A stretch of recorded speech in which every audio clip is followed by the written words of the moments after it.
சின்ன மருமகள்ல அடுத்து நடக்க போகுதுன்னு வாங்க பார்க்கலாம். காது குத்துறதுக்காக எல்லாரும் கோயிலுக்கு வந்துடுறாங்க. தமிழ்ச்செல்வி மட்டும் ஆளை காணா.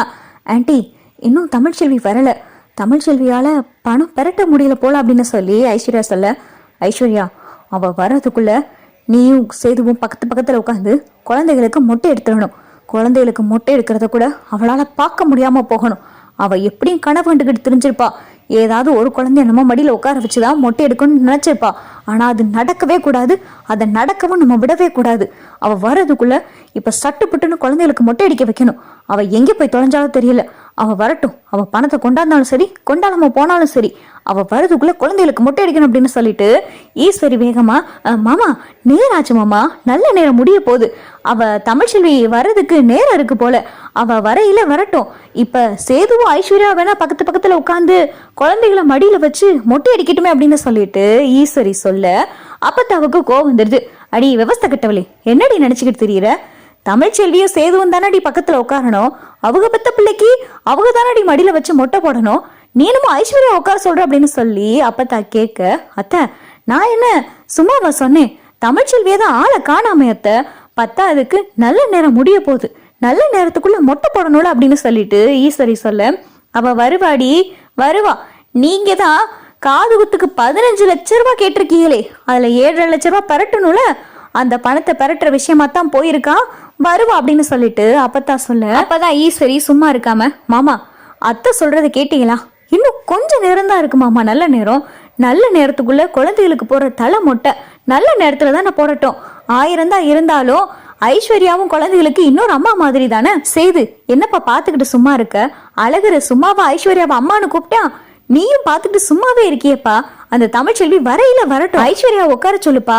ஐஸ்வர்யா நீயும் பக்கத்துல உட்காருங்க, குழந்தைகளை மடியில வச்சு மொட்டை எடுத்துரும் அப்படின்னு சொல்லிட்டு ஈஸ்வரி தூண்டி விட, சேதுவும் மனசு மாதிரி, ஐஸ்வர்யா சின்னம்மா சொல்றதும் சரிதான், நல்ல நேரம் முடிய போகுதுல, வா அப்படின்னு சொல்லிட்டு சேதுவும் கூப்பிட, அப்பத்தா தடுத்து பாக்குறாங்க. ஆனா அப்பத்தா பேச்ச சேது கேட்கற மாதிரி தெரியல, ராஜாங்கமும் கேட்கற மாதிரி தெரியல.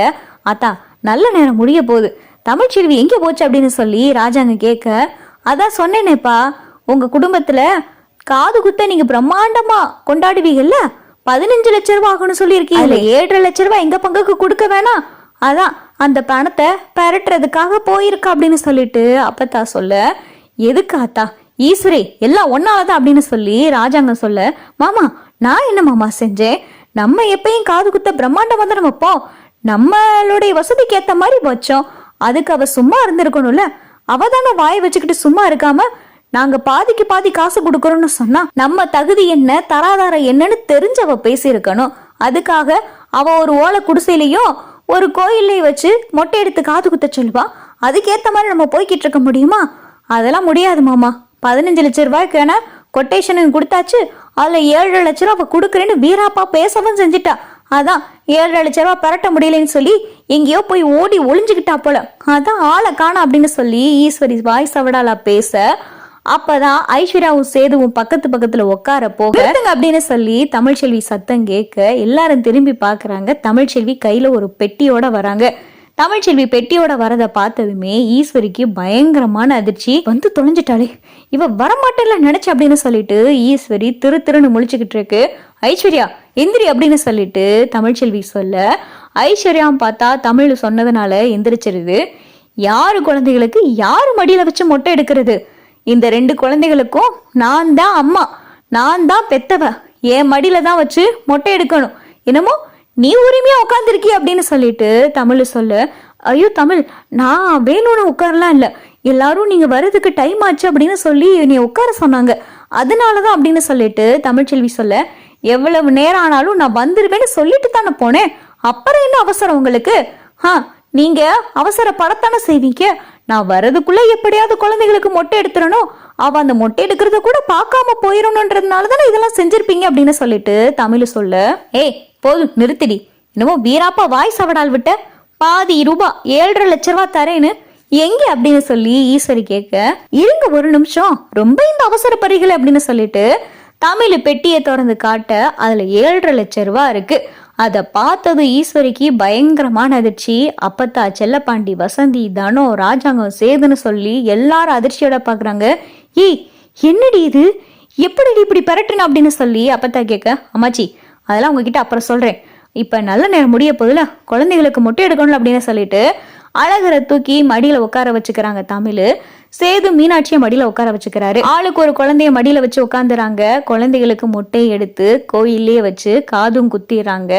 இத பார்க்க பார்க்க ஐஸ்வர்யாவுக்கு பயங்கரமான கோவம் வருது.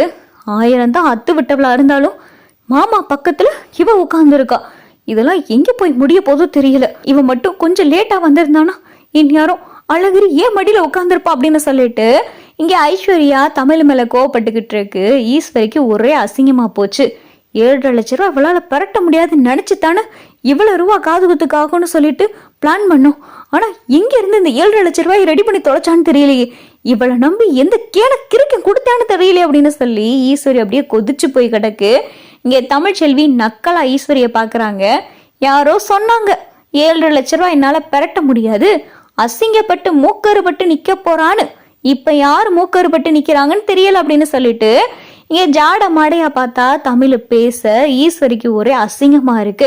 என்னடி ஜாட மாடையா பேசுறியா அப்படின்னு சொல்லி ஈஸ்வரி கேட்க, சச்சா ஜாட மாடையெல்லாம் பேசல, நேரவத்தான் பேசுறேன்.